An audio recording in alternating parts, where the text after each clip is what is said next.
Welcome back to Deep Thoughts, ladies and gentlemen. I figured today I would just handle the episode that we sort of just go over the season 4. Season 4 has been interesting because, when you start a new season for a show, and if you're very honorable to your creation, you want to make it go to the next level. And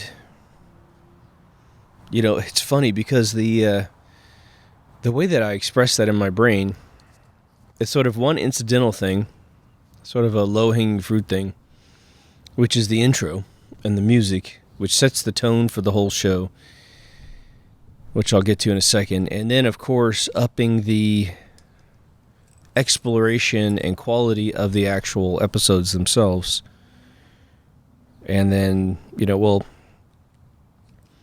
an episode is one of these things that you're out and about in this universe.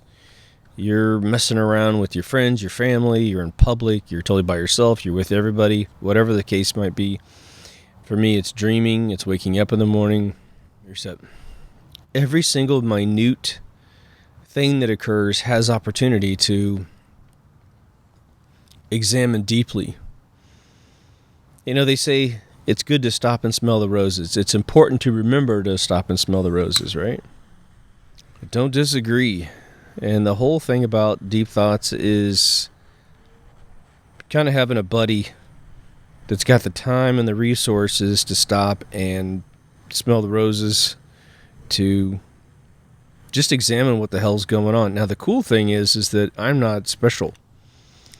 Maybe if I went back 20 years, I'd be like more special because everyone's happy and busy. But today, everybody's fed up and they're waking up. So now today, it's a matter of there's only so much time in a day. And so having some help discerning what's important. It's almost like, once you go that way, I'll go this way, and then you guys go that way, and then this is what we're looking for. Boom, boom, boom, boom, boom. Some really fundamental things that are generic across all subject matter. Look for indicators. Look for things that are positive, things that are negative, and then write it down and bring it back, and we'll have a little summit. And then we'll go off in, 8 different directions that are different than today. It's interesting, so obviously I've found 400 plus episodes to talk about, and I'm not going to suggest for a second they're all great ideas or that they were covered immaculately. But there's some good ones in there. I believe that there are some good ones in there. And so for me, what happens is, and again, I don't have the privilege of hanging out with you guys directly. So I do have some brilliant friends who are constantly thinking about things differently. So I get to, share space with them. And that helps my mind think differently about things. But on average, when I'm walking around outside of my immediate influence, people don't think very often, And so that leaves me a lot of opportunity to come in there and find things and parse things. And sort of one of my hopes is, I think I gave an analogy. I mean, I know I used Robin Williams in an analogy, but maybe it was the exact one. What I am hoping that this show turns into is sort of a laughable mystery as to why this show ever existed.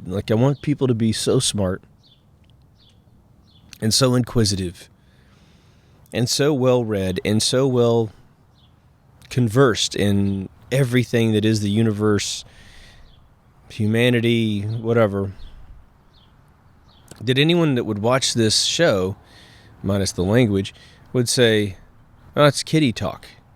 And he's really just covering the very basics. Have a little girl go, Mom, Daddy, why was this guy interesting ever? Oh, well, honey, there used to be a time when we didn't think. We were in that tyranny. You remember the tyranny phase you learned in school? Yeah, okay. So it was a big deal back then, but it's not a big deal anymore. That's sort of what I want. Instead of getting to a point where, I get people going, man, they have to know you exist, and you have to be on a list, and you're going to be, whatever, suicided, hanging from a black belt. I can't really imagine a reason to hurt myself.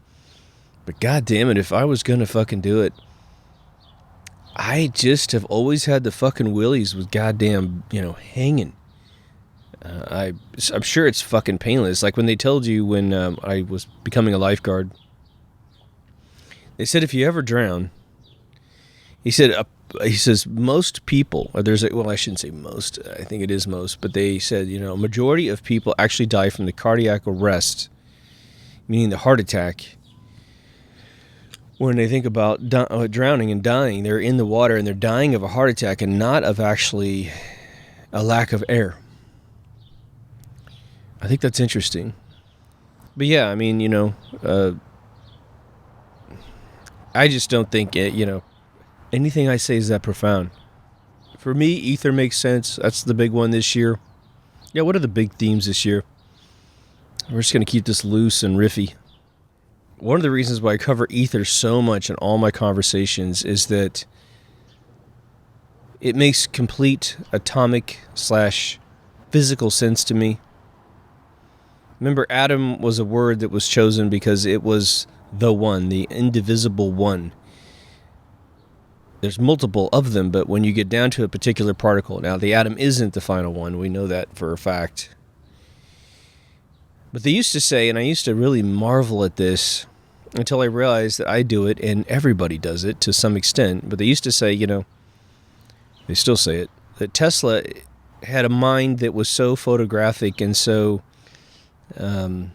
meticulous that he would age ball bearings in his brain for 2 or 3 years to ensure that if he actually took the time to craft and build a machine, which is a whole nother art he never gets any credit for, right? He thought of a Swiss watch and he built a Swiss watch, That's not his invention, but I mean, his stuff is more intense than that, but he built it in his brain first and then aged the metal in his brain.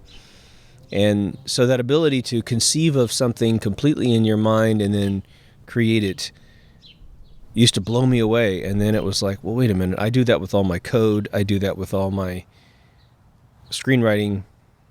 And when I come up with physical models of either, it's really the universe, whether it be macrocosmology, micro subatomic particles, I can see it. I can completely and utterly see a sea of ether and exactly how it mirrors everything that we've ever seen, from how smoke flows over an F1 car in a wind tunnel to how the river, the Neosho River, flows underneath the bridge in my hometown of Chanute, Kansas, and just sitting there watching the pylons create these torrents of water, which are torrents, but they are temporary states of ever-renewing fluidic particles. It keeps coming into focus, and the examples are more plentiful every single day. Got a little call there. This microphone stand. I got 3 of these things, and they're just not built to last, I got the one in my office. I need to put this one in my office, and then that whole thing, get that straightened out. So I was talking about overall themes that I repeat.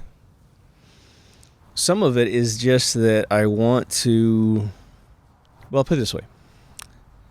Because I got this fucking douche online who's like studying my motives as if I have this big fucking conspiratorial, shilly fucking, George Soros, breath. I'm trying to manipulate all you guys. It's like, it's always the guys that just recently showed up that are just trying to be so fucking profound. It just bothers me. But I have seen it so many times, dude. So many times. It's just an archetype of like, okay, dude, you're actually in a really good stage where you want to expand your mind, but you come from a religious fucking background. So your first infantile flavor of expanding your mind is to go out and and get into the more religious conspiracies, you know, someone's against your God and all this other stuff. And then you fight the fucking Paladin biblical war online, commenting on everyone's stuff, calling everybody fucking shills, without even watching the videos. You got a comment all ready to go. And it's almost as if they see your face and they're just like, it's Beelzebub. It's like when Freddie Mercury put, is it Beelzebub? In the Bohemian Rhapsody, there's a line, you know, maybe it's Beelzebub has a devil set aside for me. And someone accused him of being a devil worshiper in England. And you're just like, wow, where do these fucking people come from, man? Do no harm, people. You're doing harm. You're doing harm. Keep it to yourself until you've got more, you know, killery proof. But for me, it's this. You know, people think I smoke these things all day long. I just sit here in my backyard just doing a chimney. One, I don't record every single day of the year. Otherwise, this show would be 365 shows a year. And, I mean, there's some, you know, think about it. There's shows on the air every single night, Monday through Friday, with maybe a couple weeks off, where they do reruns. But George Norian, Coast to Coast, he cranks those things out by the hundreds, right? I do not. I will go 2 weeks without recording because in 1 week I cranked out 3. Sometimes if you go back to season 1, you just start looking at the dates because I'm putting the dates in there so you can kind of get an orientation of how quickly these things were being recorded. Probably maybe about 3 occasions I did 2 episodes in 1 day. That's super rare. But you will see them quite often being the next day, the next day, the next day.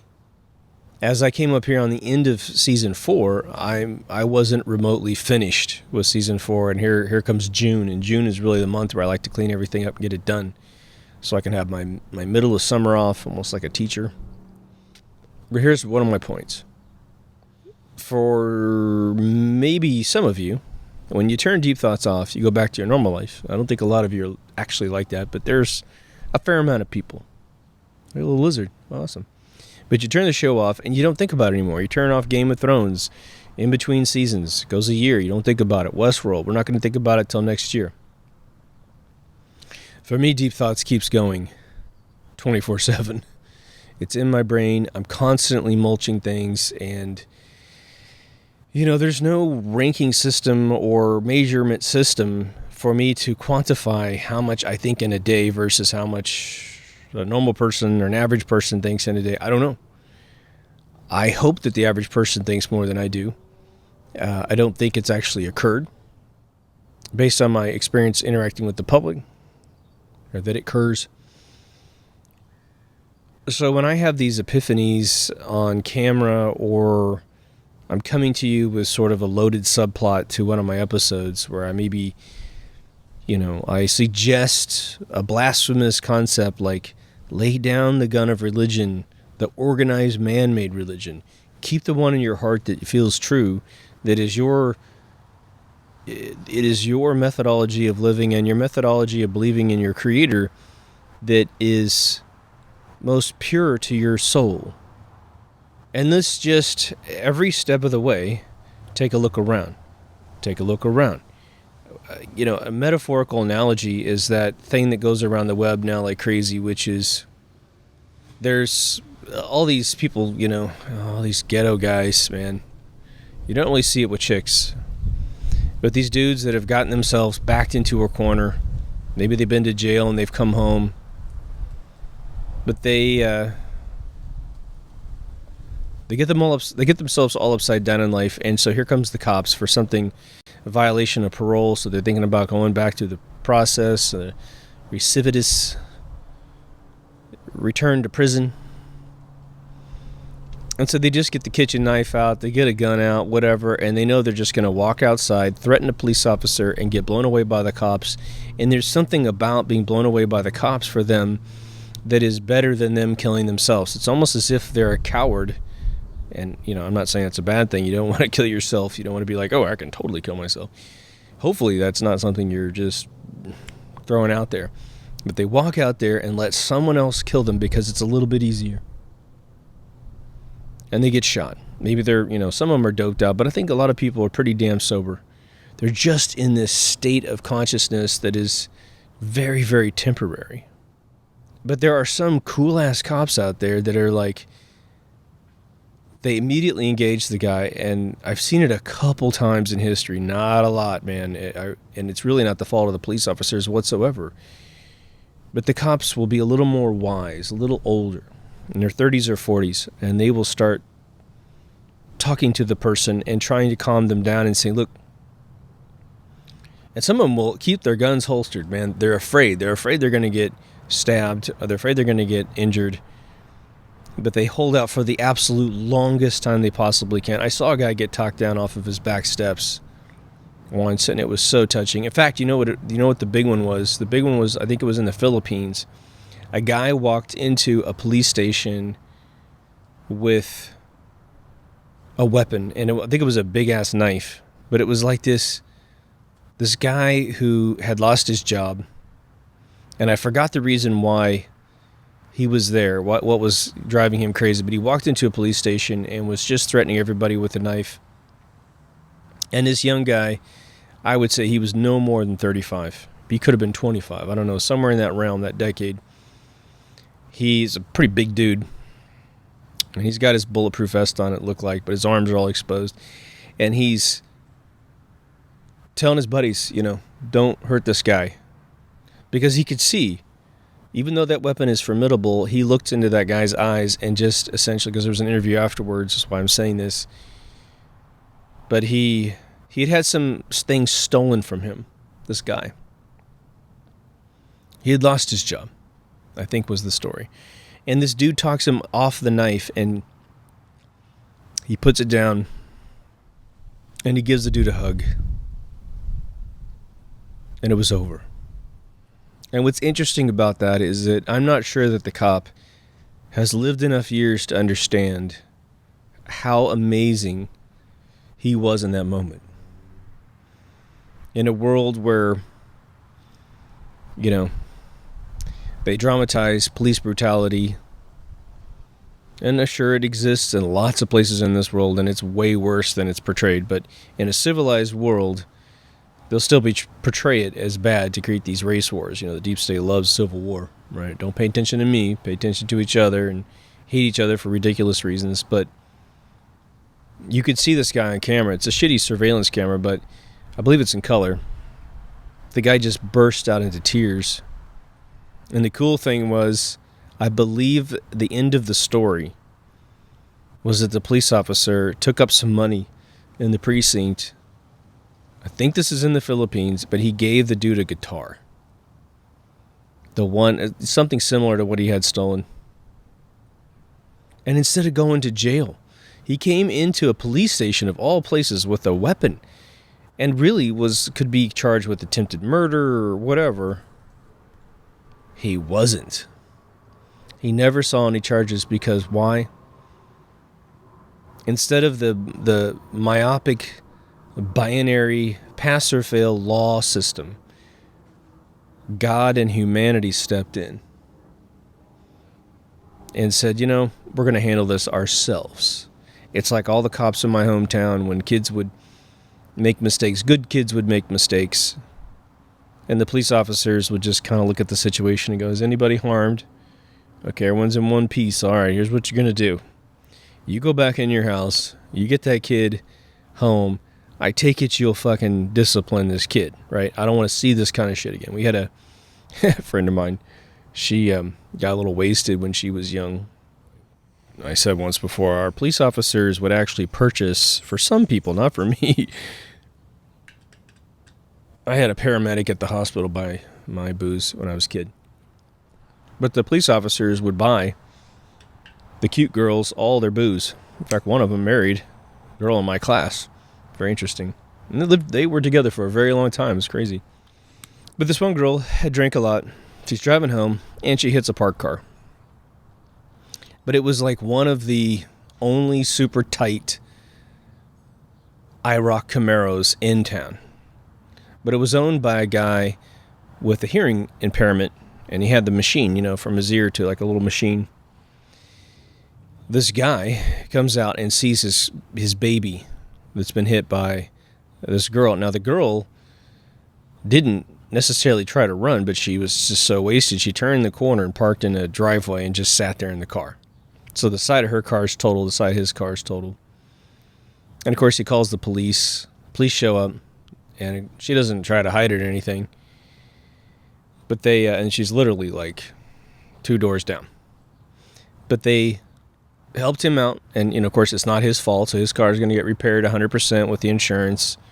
And, of course, she loses her. Well, actually, so what happened was that the parents just took care of the situation and didn't let her have a car for a while and disciplined her and what have you. I think her family was fairly wealthy. But the cops took care of it, and everybody got their just desserts, and it never happened again. A person never, ever did anything like that again. It's just one of those things. So the reason why I'm mentioning this little exercise here is that because I think things through at this ridiculous level, I almost wish I didn't. And, I'll be on trends in my mind. I'll think about, removing Jesus out of Christianity, Jesus out of God, and just take what's fantastic about the story of that man and embed that into my soul, and then take the rest and just kind of go, man, that was really a beautiful exercise that man went through. There's plenty of Rome's control, the Flavius family. I just want to put a shout out there to one of our listeners, because I don't know who he is on Facebook, if he's even there, but Sun Rabbit is just brilliant. My God, you want to track down to some really good comments.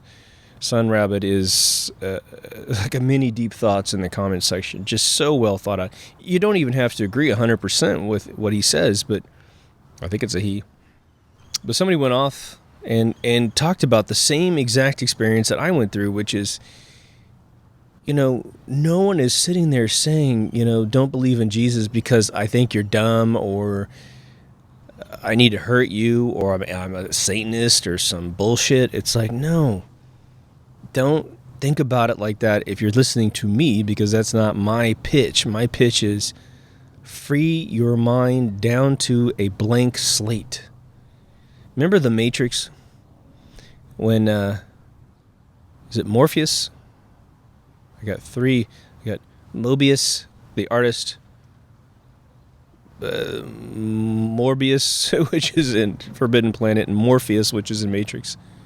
I created a funny graphic a long time ago. I showed the 3 pictures of these 3 guys, and I said, ding, ding, ding, and I said, keep it straight, right? But Morpheus takes Neo into this white world where there's nothing.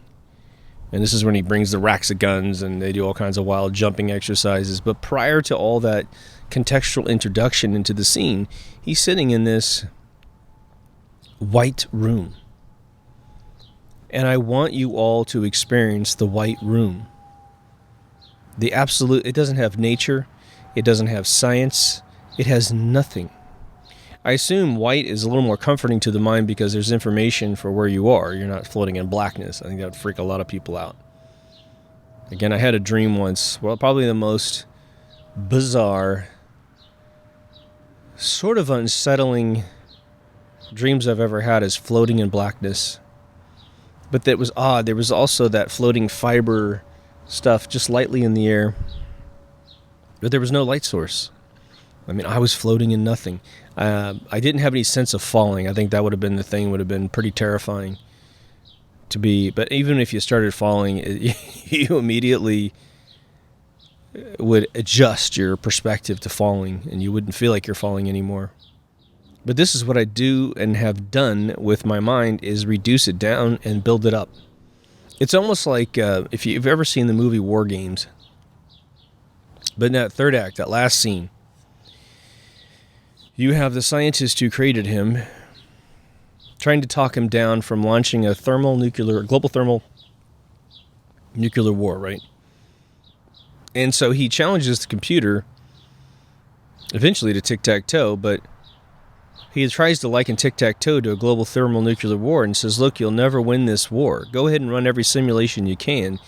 There's no survivability algorithm. There's no methodology of predicting, like chess, like Big Blue, that war in a way that anyone survives.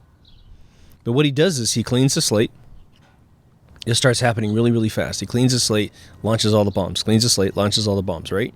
It's going in this huge loop, and finally it's just going boom, boom, boom, boom, boom, boom, boom, boom, boom, boom. And that's when Matthew Broderick goes, what's he doing? And or maybe the chick says, what's he doing? And he goes, he's learning. And eventually it's over. When the AI just comes to the conclusion this is never going to work. And so what I do with my mind is I take theoretical science. If somebody says, an atom is a particle, we go that route. We rebuild the universe. We say atom is a wave, boom. And then I did ether, and all of a sudden it fucking worked. It was like, boom, there it is. Everything works when it's ether. Positive, negative charges, attraction, repulsion, gravity, every state of liquid. Everything's liquid. Everything's liquid, man. It's all liquid. Air's liquid. The water's liquid. We are liquid. We just happen to be in different states of velocity and flux.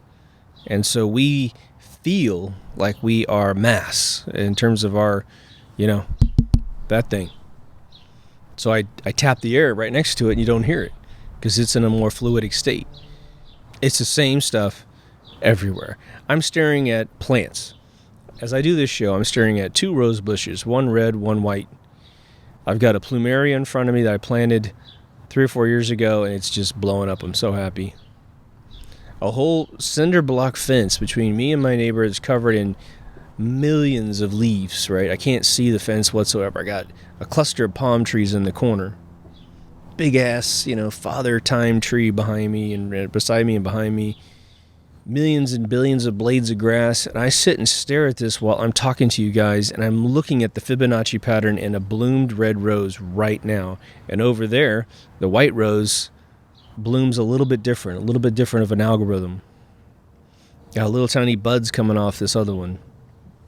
So I sit there and I'm looking over there and I see the growth spurt / stage of how ether is screaming through the part that is slowed down. All the roses on a stem of roses, it twirls in a 360. So I'm seeing the Fibonacci pattern as I'm sitting here. The plumeria ejects these beautiful, shiny, rubbery leaves out of the top, and they're all kind of curled up at first, and then they spread out over a couple weeks, and then they just sit there and bathe in the sun, right? But I'll tell you that, there's this weird fine line that I've learned to play, or I'm trying to learn how to play with season 4, because the statistics blew up. Season 4 completely and utterly blew away season 3. And season 3 exploded and blew away season 2. I mean, it's just like, I never thought this would happen. And I'll be honest with you, I think the intro, which is, some of my friends who are not big fans of the mirror, I'll send them the link because we talked about it, and they're really struggling with the information in some, that is addressed in some of my episodes. I say, you really should see this because it'll expand your mind. Don't worry about agreeing with me, but at least get you to your own truth. And, it's like most of my friends are like, great, cool, man, and they get through a few episodes and they're done. But, some of them get into episodes and they try to say that I'm being narcissistic with the intro, and I'm just like, seriously? What liberal organization taught you to fucking hate yourself so much that you can't see anybody succeed in any visual form? It's just crazy, right? But the fine line I've tried to walk, and we've got this really just one guy that's currently on the radar in 2019 June. He's desperately trying to be profound. I've seen his Facebook feed because he fucking posts a lot, but he's trying to be as utterly profound in these sort of prophetic, generic, symbolic, metaphorical statements about gravity and the universe, and he's never really getting to a point. But God damn it, he's got plenty of energy to tell you that you're wrong. And of course, he's got this quaffing undertone that he and God have come to rid the world of all evil, and if you ask them, well, hey, we're trying to follow the rules. What are the rules? And, that's for me to know and you not to know. And it's like, oh, so you're full of fucking shit. You have absolutely no empirical knowledge in your brain. You're just wanting to walk around feeling superior to other people, which I think is probably one of the most reprehensible behaviors you could beat your God having done. But there's obviously stages in everyone's life who's reached a level of confidence that you're kind of like, it's not your final stage, hopefully, but one of the stages you get to is just like, well, if you're going to sit around me and complain constantly, then just go fuck off somewhere, man. Just fucking go find your own world, make your own goddamn show, And then you get a little more mature. And you're like, okay, dude, you understand. I can see the phase that you're going through. And maybe I've gone through my own version of the phase, which wasn't quite as acidic, but I see what you're doing. And my hope is that an individual means well, that at least when we kind of sit down and we go, do you want the world to be a better place? Do you believe in no harm? Et cetera, et cetera. And the guy's like, yeah. And you're like, okay. Then we should be able to find a common ground to get along, or at least tolerate each other and respect each other. Ease off on your goddamn cabal accusations, whether they be metaphorical or on point. But the tough one, the super tough one that I see is, and I found a way to really articulate this, and if you guys pay attention to my posts, which I wouldn't think any of you would have to or would want to, we don't argue with the discoverers of modern age electronics. Like I always say, Faraday to Tesla. That's Ohm, Volta, all these dudes in the center. We don't really argue with them because we bathe in their creations. We bathe in them in cancerous creations too. When you have the most genius minds of the world basing all their inventions off ether, and to swing back through, having created nothing of your own, no inventions at all in these realms of science, but needing to feel intelligent, needing to feel like, because you'll feel it when you start waking up, you start feeling amazing. The truth frequency starts to overthrow the disinformation frequencies that you have. And so it's exciting. And so you want to do as much as you possibly can in that. But what will happen, in my opinion, is that you'll misinterpret confusion as lies. This is confusing to me. Therefore, it's a lie. I'm starting to personally lose interest in the argument that I look at the world and it's flat, therefore it's fucking flat. Go download Blender 3D. You can create a sphere and you can type in how many meters, miles that thing is. Then create another object, maybe a cylinder, a vertical cylinder, and that'll be the human being, and type in 6 feet. And then push that thing down to the ball. Hit, the period on the number pad. It will zoom into that cylinder, and eventually you will get down. I've never tried this. I should try this. But you will get down and you will see a flat plane. But you can zoom the camera out and it's still a round ball. If you push in, you'll see a flat plane. Now, there's other issues. There's movement and that kind of stuff. And I'm with you, man. I don't feel like I'm moving at all. I don't feel like if I went to Mexico City, I'd start doing this, I don't feel that. I know I wouldn't feel that. I did fly to Australia. It wasn't a flat disc, super long 20-hour flight. It was about 12 hours. Straight from LAX. That's a long-ass flight on a sphere.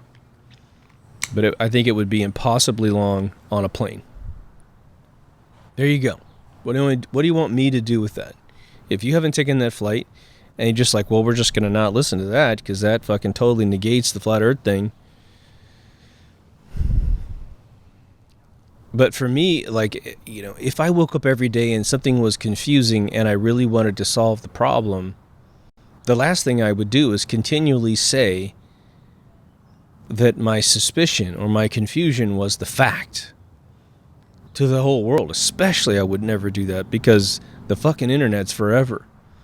Imagine getting, you're an engineer and you put all this kind of low-hanging fruit assumptions that have been passed around the flat earth realm on your fucking Facebook. I was putting in for this contract job the other day, and the employer said, just, give us your a website of your portfolio, maybe your LinkedIn, and then give us your Facebook.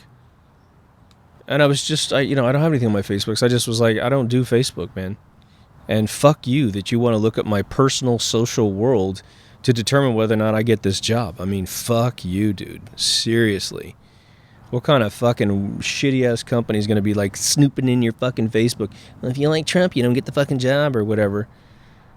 Wow. First time I ever saw it in my life. You felt like going, www.gofuckyourself.com. But it's all forever. So I'm going to suggest, speculate a little bit to yourself. If you're inside a locked Facebook group, the nice thing is no one can see your stuff. So that's good. You can play around with all your friends like us. You can completely disagree. And I will tell you, man, I am so waiting for someone to do the ultimate proof. You get a plane, you fly over the South Pole. You go visit the space station, right? They say they're going to open it up to tourists. How many times have we heard traveling to the moon and circling the moon was a tourist thing? I mentioned it so many times, it just came up again. And there's been this totally misconstrued post or tweet about Trump talking about NASA. It was so utterly taken out of context. The Guardian did the absolute butcher job on what he said. Someone posted another quasi-butcher job on our Facebook. He's not saying what they're saying. It sounded to me like he was saying, we got a lot more problems at home. But he may also just be sending them a little signal going, I know you lied about going to the moon. And if you think you're going to lie in 4 years that you've gone back, I'm going to be president, and I don't want that shit on my record. I'm not going to defend you at the podium that you actually went when you're in some Hollywood basement. Who knows, man? But the fine line is to hear insanity. The same dry-ass fucking comments with no progress whatsoever. Just, if it's a meme and it's funny, dude, keep it coming. I love the memes. Dave posts the best memes on our Facebook, I swear to God. And tons of them flat earth. And he's had to weather a storm where people get really pissed off about that. So the other thing I told myself was season 2 and 3 and 4, which has been tremendously difficult to do, is I've got my episode count at 100. The problem with that is that there's no time to do any research when I fold in all my other pastimes and dedications, right? If I was a professor at a school, at some university that was super open-minded, right? And I just sat there for, hours and hours and hours going through existential stuff, really picking it apart with my students, getting paid to research this stuff. Man, these episodes would be so rich and so amazing. So part of it has to be the riff. It has to be. I don't have enough time to do anything different. The way that a lot of these big channels do it, and I've debated trying this, but I just think my own prolific nature won't allow it, is that these big channels will research and produce an episode for a month. And so in 1 year, you'd have 12 episodes. Now, the quality would be extremely high. You'd have a lot of imagery and stuff, but think about where the internet's going. Rappers used to sample, millions of dollars of other people's stuff. When the Dust Brothers made Paul's Boutique for the Beastie Boys, I think they said that it was the last record released prior to the copyright laws slamming down on sampling. And they said if they had to pay the bill for that album, which I just recently heard from them that it was a complete failure, which is really strange. I love that album. But they said it would cost $22 million roughly to pay everyone the rights for all the stuff that they took. So if I go cutting in images or movies that aren't mine, eventually, I don't know if there's a grandfather law that'll put them in there, but you know how YouTube works. They're just going to avoid the lawsuit, digitally scrape your video and go, yeah, you got all kinds of images that aren't yours without permission. We're taking your whole video down. And then my only option at that point, because the master footage is long gone out of my fucking camera, is I'd have to put like a plate, some plate graphic every time I showed an image. And if it was all images, the whole thing would just be audio, and then no one's going to want to watch that. So why invest in that lost business model? We don't have an internet bill of rights to know what the hell we're going to be allowed to do in 5 to 10 years. I do think there needs to be something done about the question of, hey, can I use your stuff? Bill Still used to create these amazing monologues discussing something extremely important about the economics of the world. But now, his show is, hi, here's my sponsor. If you want to know more about my sponsor, stay tuned to the end of my episode. Then there's a huge bumper at the end, which is the sponsor. And in the middle, he goes, I watched this on Fox today. Let me show it to you. And the fucking guy cuts in, 5 to 10 minutes of someone else's content. He's monetizing it, which has got to be as legal as shit, man. That's like me taking, an F1 race, recording it in my DVR, and then doing a highlight reel with my sponsor in the front, sponsor at the end. I'm showing someone else's intellectual property and patting myself on the fucking back that I did a great job as a journalist. What's your value, man? Why are you here? Because we all watch the news, right?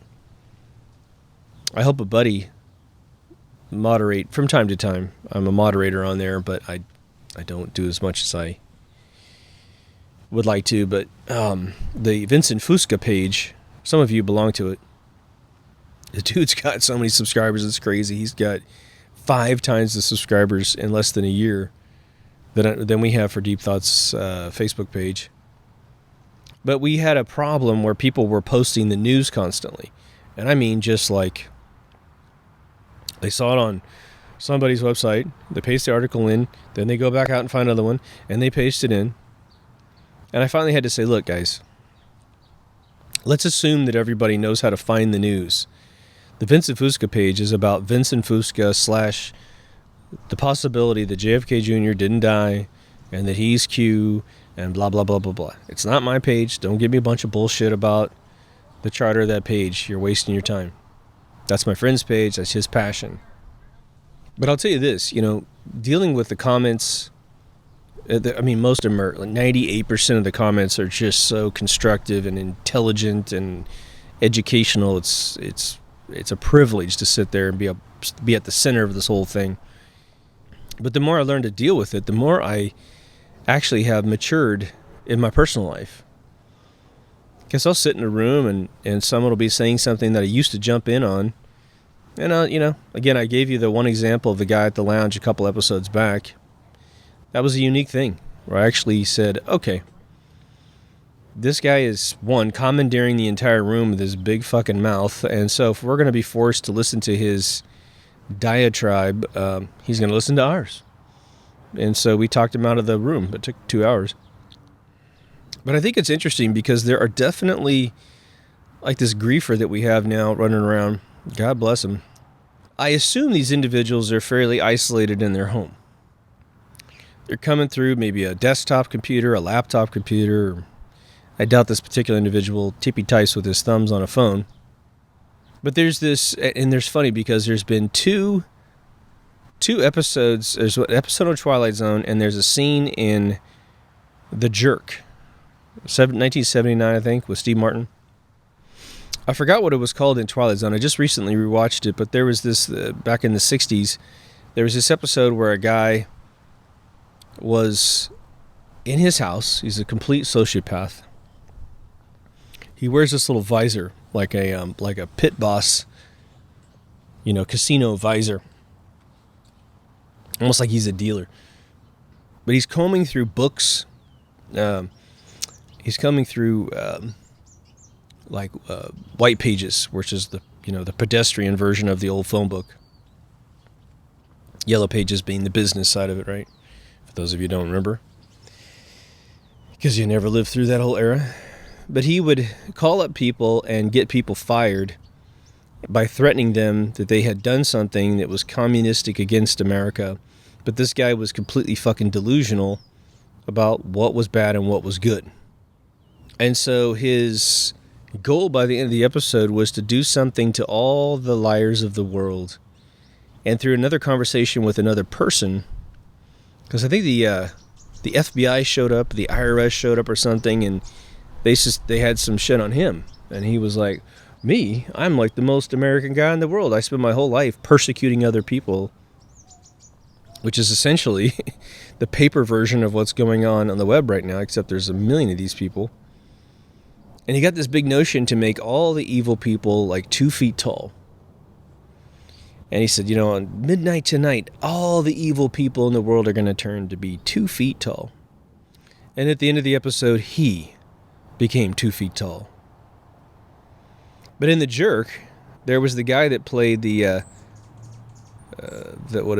of like the captain of the precinct in Blade Runner. He was in The Jerk. He had this weird thing where he would take the phone book and throw it open, and then he'd close his eyes and put his finger on somebody's name, and he ended up putting his finger on Nathan R. Johnson, which was Steve Martin's character. And he's got this like sharpshooting, 308 sniper rifle. He's like, that sounds like a typical, whatever, scumbag or whatever. I forgot what he said exactly.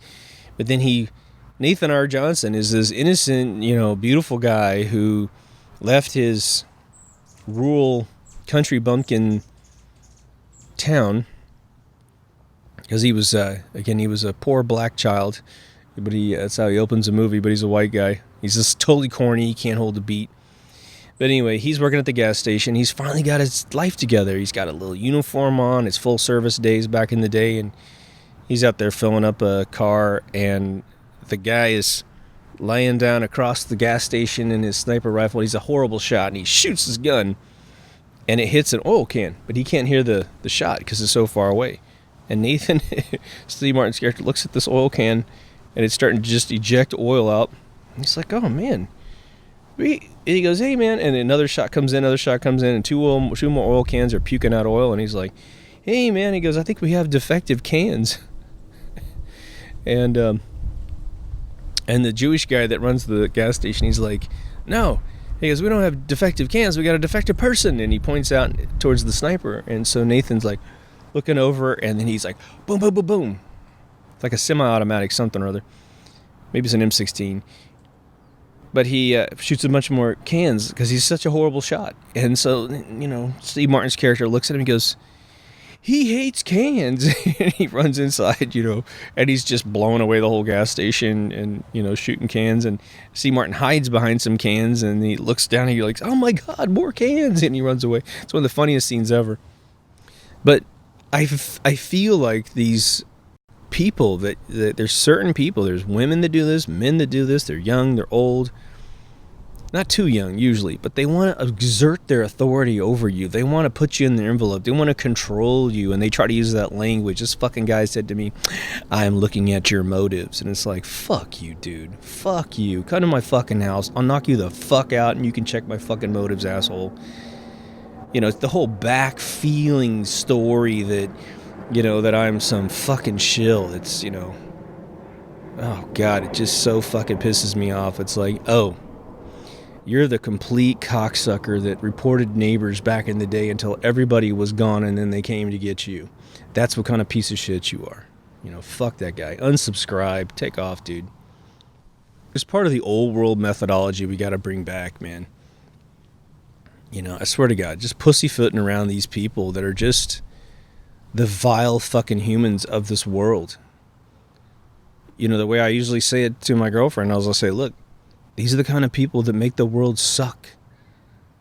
They're literally gullible and, they're fucking sociopaths. They have no personal control of their own life. So what are they doing? They're griefing the shit out of something valuable online. Instead of throwing down, they want you to believe they're all knowledgeable and I don't know, they got some fucking rapport with the human language and the human condition. But every time they open their mouth, they remove all doubt that they've got zero skills in that process to begin with. And what's interesting is 99.9%, I would dare say, other than your one-hit wonder commenters that come and go that don't like the show, which is just fine, man. hey, I don't like all the music in the world that other people like, and I don't shit myself over it. You know, at times in my life,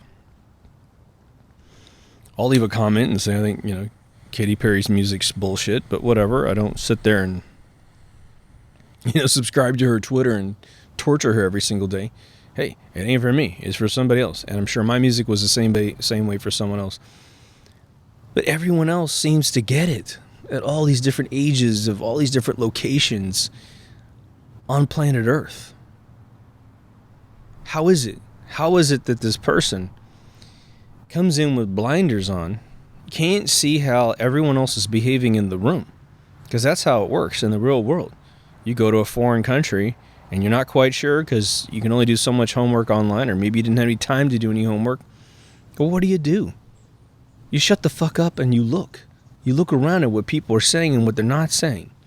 And then you adapt. And you might even do a little test.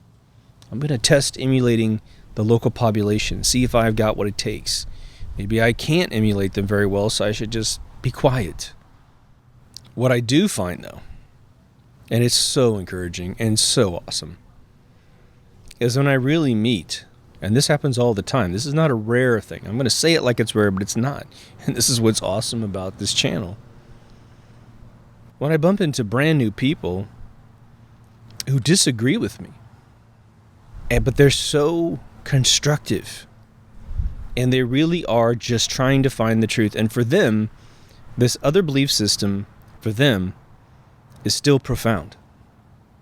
There's no other segment of knowledge that they have learned to take away or demystify that which makes them feel like, oh my God, this is amazing. And I just want to put a shout out. I think the comment was deleted, so there's no way that anyone can really track this down. But the individual that came at me about They Live and said, he was like, you butchered this movie, take this video down. This movie's too important for you to get anything wrong, and I don't disagree. That's why I did a whole episode on it, and hopefully that's okay. But this individual came to me on the side afterwards. I just want you guys to know this because he gets an A for the day, maybe an A+ for the day. It'll be a glorious moment if he meets his creator. And we all should have these moments in our life because we have to be the bigger person sometimes. And I actually, just so you know, I personally thank him inside my heart, and I thanked him outside, and I thanked him in the episode. But he was like, man, I had a bad day. I'm really sorry. Shouldn't have gone that deep into my language or my opinion of things, right? And, for me, I was just like, dude, if you, it was like, I didn't say this, but I was like, if you were here, dude, here's a cigar. Let's have some fun. You want something to drink? Let's chill out all day long. Let's fucking just let it roll. He's my kind of guy. He spoke his mind. And what was cool about it was that here's the profound thing about what he did that made me feel, and I mentioned this lightly, but I found a better way to describe it, but he's right about one very specific thing in his original comment, which was, more visceral, but accurate. He reminded me how important They Live, the movie, is for both that time and especially for today. And so that's real important. And so that's the kind of quality of people we have holding this show up, which I think is just, I couldn't be more privileged, It is a little bit strange. It's like the format of like shows like this on TV on YouTube. It's a little strange to be a person that's like, I like performing. I'll sing and do things, and I dig that because I like making people feel good. I like writing films because when they hear about it, they're like, holy shit, you wrote that? And I'm like, yeah, does that sound cool? Yeah, oh my God, yeah, was this getting made? Like, what's the deal? And I'm like, well, I'm trying, I just talked to a friend of mine who's a cop out of Los Angeles because I've got a script with a police officer. I've got 2 scripts with 2 police officers. One I've finished because he's kind of a bounty hunter sort of dude. And one is a straight up police officer, but it's in the future. And so I said, I really need to know more of the dynamics of what police officers go through when it comes to the attrition of a long-term role, and he uncovered in 15 minutes enough for me to make this script so rich it's crazy. So I work hard to make sure that what I do is like really refined and as cool as I can. But it is a little bit strange, you know, being the center of attention and stuff. And again, it's like, I haven't had this comment in a really long time, but I used to get the comment about once every 6 months or so, where someone is just rubbed wrong by my attitude. They don't like the way I look. Well, that's pretty rare. But a lot of people, you know, who have been in that camp, they just think I'm too cocky and what have you. And it's, I get it. What do you want me to be? Somebody different? You want me to tiptoe around and HE double hockey stick stuff? It's like, hey, I respect the guys that talk like that because they're translating it, again, one layer down to people that can't hear that language. So let's talk about the goals for season 5. I've definitely, you know, what happens at the end of the season is that I have a million ideas.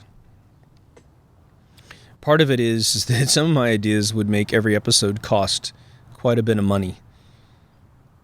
And I've got some definite ideas for season 5 to really change things in terms of its appearance. I may not be able to afford all the methodology. It may be, you know, season 6 or 7 before I can actually pull some of this together. I mean, literally, I would like to go away for 6 months and engineer some software to do one of the ideas I've got to make this show trippy as hell. I just don't have those resources. I put it this way, I got the resources, I just don't have I don't want to delay the show, and I've got to make money to live eventually, right? What's really funny is I run into, you know, I'm a business guy and entrepreneur, and, you know, I always have some sort of startup going on the side if I'm not 100% dedicated to it. And I see money just injected into some of the silliest business models. You know, people who scam people all the time. One of the biggest scams going on in Southern California right now, it's probably global, is they come up to investors and they tell them they have a new e-commerce solution. I've seen 2 people played. One guy was played for 10 grand. He finally got his money back, but it was lost for like 6 months. If not more than that. Guy came in. I got this genius guy. He even said he's a little autistic and he's married, got a kid. But I hide him away in this dungeon in LA, and he said, you know, what I'm going to do is I'm working with Chinese bankers, and we're going to make a Visa MasterCard solution such that the rates when we charge your card are nothing, and it filters through China and comes back to the United States. And fuck, I don't even know if that's illegal. I had nothing to do with this. I just sat and smoked cigars when my buddy got played. Got another friend of mine that got pulled for 50 grand on some other type of e-commerce thing. But they love that because it has a monetary note to the business model. So everyone's like, ooh, e-commerce money, that's where money flows. We should just tap into that and make a ton of cash. They also approach investors that don't know anything about e-commerce, internet, what's been done. They don't know Shopify and how well that's doing. And so they believe that there's a new frontier that really doesn't exist anymore. They believe there's a hole, and there's no hole there. But I look at some of the stuff that I've been trying to push forward, you know, LED movie theaters. I got it. It's fully invented. I've got the DCI protocol that will make Hollywood happy to get this thing to work. Fully invented. Couldn't find an LED vendor I could trust, although I've solved that problem. Can't get the cash to get the screen to work, just to build one, just to prove it to folks, right? But I had a screen at one point that was working great, showed it to everyone in Hollywood that was anybody, and their jaws were on the ground, man. I even brought in Cool J to take a look at it, man. His glasses were off. It was hilarious. I don't know if I ever told you a story, but I put the glasses on him and his business manager, and I said, now look at this, you know, and we go to first slide, second slide before I get to the movies. I said, you should be seeing this in 3D now. This should be really 3D. And he's like, it should? And I'm like, oh my God, the fucking glasses are off. So I said, oh shit. I said, wait. And I flipped the glasses on and off. And he's like, oh. And he's like, go back to the beginning. And then I rolled through all my still slides to prove that the theater works. You know, it's a full 3D. It's beautiful. It's the best 3D in the world, people. best 3D in the world. And then I started rolling we had the Life of Pi Tiger jumping out of the screen at you, and he flipped out. It was awesome. He was like, he ran and got his bodyguards, and he's like, you got to see this, man. You got to see this. And I'm like, man, I got glasses for everybody. And I start passing out glasses, and we had a guy in a different meeting literally jump out of his seat. I thought the guy was going to have a heart attack. And so it's great. But so, we have a lot of great opportunities, but, there's this like layer of bullshit between people with money and people with ideas. And it seems like the big shiesty players are the ones that always grab all the cash, It's really sad. I mean, Zuckerberg put $2.5 million in Oculus. It's like, dude, $2.5 billion, excuse me. I always get those numbers mixed up when I talk it out. If the guy gave me, $50 million, I would have given him a multi-billion-dollar business in the next 5 years, right? Oh, well. But the other one is I'm trying to keep the show to the point where I can just grab the camera, the mic, the computer, this hardware here, pull it on the patio, and go. But as a lot of you noticed, there's a problem with my schedule sometimes, so I'm working a lot during the day, and so I'm pumping these episodes out at night. I'm hoping that I won't have the opportunity to do them at night moving forward in Season 5 because I just jacks up my schedule.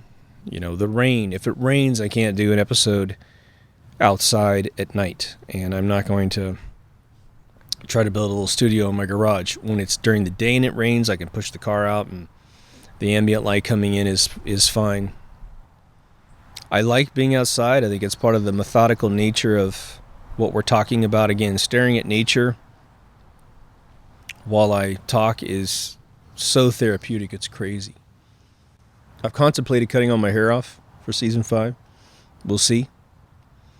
I read these articles about, Hindus and Native Americans and that talk about how the hair is an extension of your nervous system.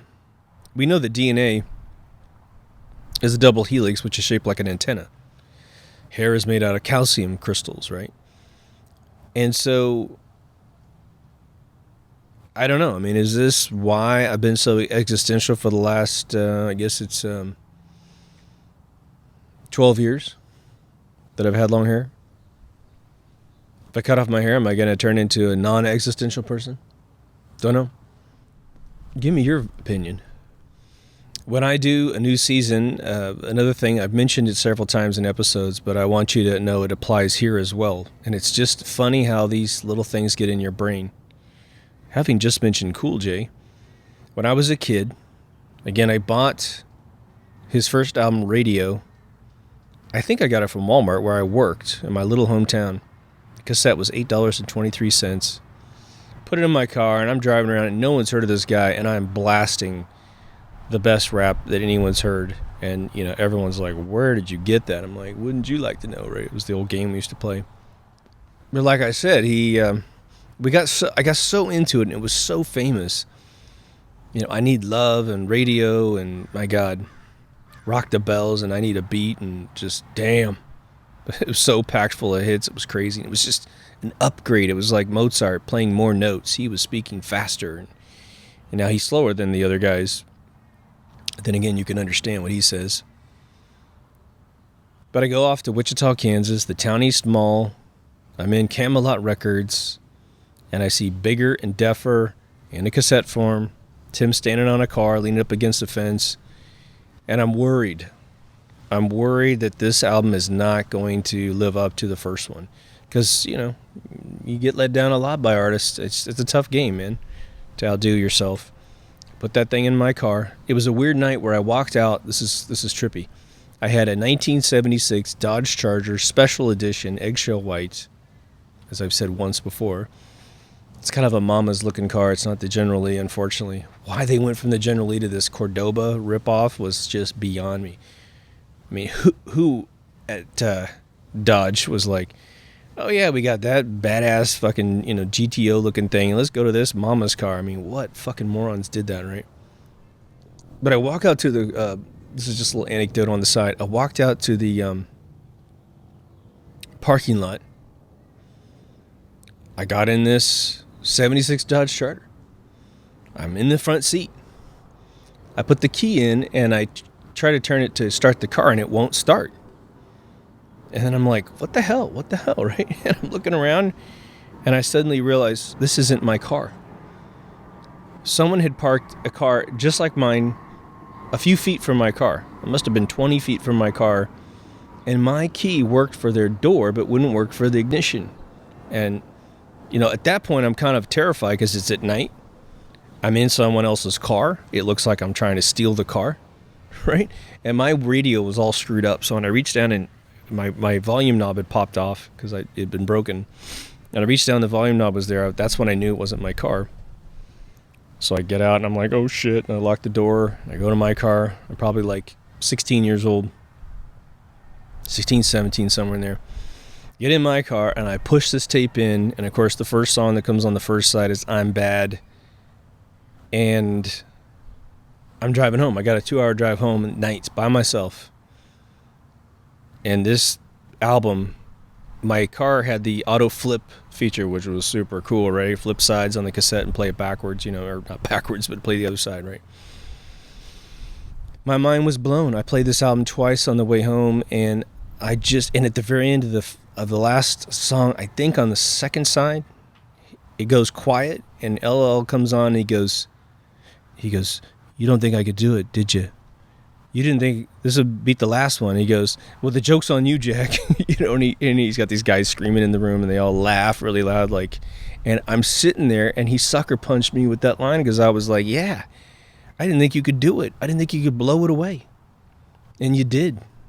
And again, it became this mantra. The song Breakthrough became my mantra for getting to California and toughening up. And it was really the mentorship that I was missing because I needed someone who had succeeded at a really high level at my age. The dude's only a year and a half older than me.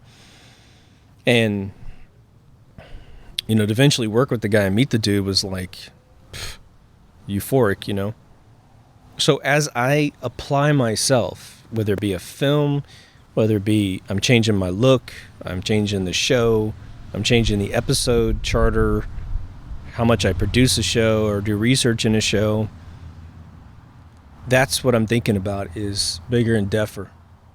Can I make the next season bigger and deafer? And I won't lie, you might like this kind of backstory to the intro. So for me, the beat and the intro to season 4 is the best it's ever been. It really is the deep techno groove that is sort of the overall tone of my soul. I've been using since season 3 this guy on premiumbeats.com, and I used him on the remaster of season 1. His name is like Crytix or something like that. It's I read about, I think it's a 2-man team, maybe brothers in Canada that are cranking out these tunes. Whatever it is, they're just gold. They just have it down, man. And they create a lot of tunes that have nothing to do with the way I feel or anything like that. But, man, they always provide new grooves, man. It's cool. But I was angsting over how to make the season 4 intro. And I was, my goal, and I'm never going to probably do this, at least with the money I have now. I was going to try to create some really weird Twilight Zone type of intro with sort of a souped up version of the clock and the door and all these different senses coming together, but do it in my own way. I worked on the film IT2I2 with Robert Llewellyn, and I did the special effects of what the AI looked like. So I had played around in the existential kind of world of imagery, and I felt like, I did that with motion on the Mac. And so that was like, Jesus, 10 years ago at least, maybe 15 years ago. Probably more like 15 years ago. And so I've learned a lot of new tools, and I've done this and that. Anyhow, it just got to the point where I storyboarded it, and I'm trying to do it in After Effects. And the level of mastering skill I need personally to make this thing work at my level, which is to be indistinguishable between a real television show that's got a $1 million behind it and what I want to do. I just didn't have the time to get that figured out by the time I want you guys to have new episodes for a new season. So anyway, I'm running around, and plus I wanted to get this 4K camera. It was very important to me. It's sort of like the Lucille Ball, Desi Arnaz productions where they filmed I Love Lucy, and I believe 72 millimeter, like super filmy. I think it's actually 35 millimeter negative, but anyway, he filmed it all in a really high res film quality such that the remastering of it looks, utterly phenomenal for the future. I mean, what a brilliant dude to make that decision. So as 8K televisions are starting to come on sale, I thought, Jesus, I've got to at least get out of 1080p to make sure the stuff doesn't look bad. But I think the intro came together better than all the other intros. It's got a little bit of me in it, but it's mostly and here's what's strange. I didn't intentionally film it, the segments, to be the building of the show. It was kind of in the back of my mind, but it wasn't a conscious thought to go, well, I set up the equipment and I see things from these perspectives and the camera sees me from those perspectives. Let's just stitch it together. But when it came into the editing bay, it all just fell together. I found that really cool dissolve in Final Cut, which just feels good to the brain, in my opinion, where the pixels just leap off the canvas and then suck back down to the next scene. I mean, whoever thought that little transition up, hats off to that person. So I have a fairly aggressive idea for Season 5's intro. We'll see if I can pull it off. I won't give away any details so that it's a surprise. And if I don't have the ability to do it, I won't set up any false expectations. But overall, like all people say, and it's absolutely the truth, you know it for a fact, the show doesn't exist without you guys. It doesn't exist without you, without your contribution. Again, you guys can take credit personally in 400 episodes for probably, 25% of all the show ideas, if not more. And I really can't personally qualify the other 75% because I don't know. Maybe you did create 50% of season 4 because of all the comments and little nudges here and there, and by posting something on the Facebook page, you got me to think about things. I would say my smoke lounge is probably responsible for another 20% of the topics as I sit and listen to people talk and get frustrated with how people behave in the world. Or, like I said a long time ago, one of my friends at the lounge will say, people are so stupid, I just don't get them. Why do they think like this? And da-da-da-da, and can't they see this? And can't they see that? And I don't believe everything that anyone believes, but I'll listen to that and I'll go, yeah, but then it boils down to this, doesn't it? And then I'm like, that's an episode, let's do it. My fantasy is that I mention something to you. I just, you sit and listen to me, you put it in the background while you're cleaning the house or whatever the hell you're doing some work. And it infects your brain, and then you take it to another level. You take it way beyond wherever I took it. And I'm unfortunately not there to necessarily see the repercussions of your beautiful mind that is helping more people absorb the information than I will ever touch in a black and white format 1 hour show plus, right? We got issues we got to deal with. So, from the bottom of my heart, thank you so much for being listeners, for staying in there.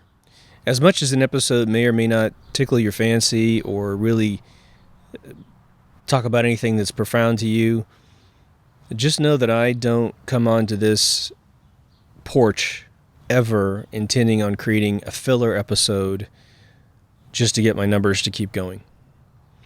I do touch conspiracies that initially may not have a tremendous amount of interest to me, but in the end, I find myself engrossed in it. Like, again, I'm so glad I did the Bigfoot episode as the first episode of season 3, because in that episode, my brain resolved it. I don't believe in that. But I hadn't gone through it ever with anyone, and it was talking it out with you guys that it was like, oh yeah, the breeding rituals would allow us to find them. It would. But someone will come in, and this didn't really happen, but I can't stress this enough. I will never be upset to launch my web browser in the morning, go to whatever news feed I've got, and someone says, Bigfoot discovered, here is the colony, man is now communicating with them, we found their underground caves or whatever the hell they do. That would make my day. That would make my century. If somebody said, the earth is flat. Here is the fucking picture, man. Some billionaire, trillionaire guy made something, flew it in the air. We got the shot. Somebody took a snowmobile and went to the edge of the dome and knocked on it and took pictures and used a crazy live feed to send it, bounced it off the dome and brought it back down to Central America where they could record it.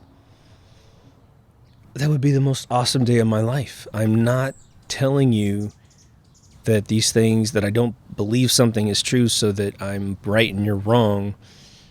None of that. If Jesus Christ came around down here right now on this patio and went, hey dude, you got it wrong, I jump up and hug the guy. I'd be like, this is the greatest day of my life. This would be fantastic that all these things are actually true, that magic is real. It would be awesome. So I'm not naysaying anything to just do that. You have to know that. I don't tend to believe that Q is real because I need a teddy bear to hug in the middle of a really dark world. I just look at proofs. Tip top, tippy top. Come on, man. Seriously, what president would ever say that? Maybe Trump is playing us and he reads the boards too. And he's like, I can put that in my speech. This might be interesting. But why would he do that? Why would he empower some weird side LARP without having complete control over that LARP? Maybe the LARP is there to deceive us at the end, but believe me, there's not going to be a single deep Q person with an open mind that's going to see this guy flip the script at the end, turn it into some tyrannical world for the bankers of the world, because Trump's borrowed a lot of money in his lifetime, and we're not going to catch him in it. As I'm sitting here right now, as I understand it, Pompeo, the head of the CIA, and Kushner, his son-in-law, is at the fucking Bilderberg meeting, from what I understand. I don't have proof of that. I've heard the claim, but that's a violation of the Logan Act, because everyone is either part of the administration or part of the Central Intelligence Agency, and it's illegal to meet with foreign dignitaries of any kind without transcribing your conversation, because it could be espionage for the country. Treason. I'm paying attention. We'll see. John McCain's death being predicted 30 days to the minute. Oh my God, how do you overlook that? 4:28 p.m., 30 days before his death. John McCain's photograph is posted. 30's in the kill box. He said essentially, John McCain will be in the news. Keep your eyes out. 30 days from that post, boom, he's announced dead at 4:28 p.m. It might be the first time in my life I've ever heard someone's death minute in some trivial circumstance, right? A guy died of cancer, supposedly. Okay, he died that evening around 4:30. That's all they would tell you. They wouldn't go down to the minute. Lethal injection, I don't think, they might say at this minute he was pronounced dead, but that doesn't mean at that minute he was dead. It's just, that's when they finally let the chemicals run through the body. They find the heart stops, the brain stops, and they eventually go, all right, about this time he was dead. Anyway, I'm going to release this on Facebook for you guys. Maybe in the distant future, I'll re-release it for everyone on Facebook. On YouTube, so you guys can see it. Thanks for stopping by. Thanks for being part of this whole thing. Will this show stop? Yeah, it'll eventually stop. Not sure what that'll mean. Not sure why that will happen. I'm definitely not looking forward to another 100 episodes. Just the attrition on my soul. I say that, but then that month off I take, or a month and a half off I take, re-energizes my battery. My goal is to create more, a good smidgen of mainstream topics. My goal would be like a third mainstream, let's say 30 mainstream out of 100, and 70 more existential, brain deep thinking. So you guys have put a tremendous amount of suggestions in. Just know that, again, as I always say, some of your suggestions require a tremendous amount of research that I simply don't have time to do, because I don't have 1 million subscribers paying my rent, paying my bills. So if that ever to occur, this is what I would do full time, and the production value would go up tremendously. The quality of the shows would go up tremendously, but we're not there because shadow banning exists. Again, we are definitely shadow banned. I've been talking to a lot of people who research this and looking at statistics of viewership, thumbs up, and usually what that does to a channel in terms of subscriptions. I will have a video, again, when I did the Michael Jackson video, 10,000 views, really short, massive thumbs up. It's almost always at around 10%. It's a little over 10% at first, then it drops a little bit below 10%. But that in history is pretty rare to gain. You know, the show's been watched over 35 years as of this moment. It's about, I checked it 2 days ago, it was 35 years and 150 days. That's a lot of watching to only have 4,100 subscribers. I mean, we have a 35-minute average watch time, which is super duper high for a YouTube channel. It's not like a mainstream thing. So we're doing really well. And again, I have you guys to thank. But anyway, I'm going to hop off this porch and go do some money-making work. Take care of yourself and someone else, and I'll see you in the next season of Deep Thoughts. Over now.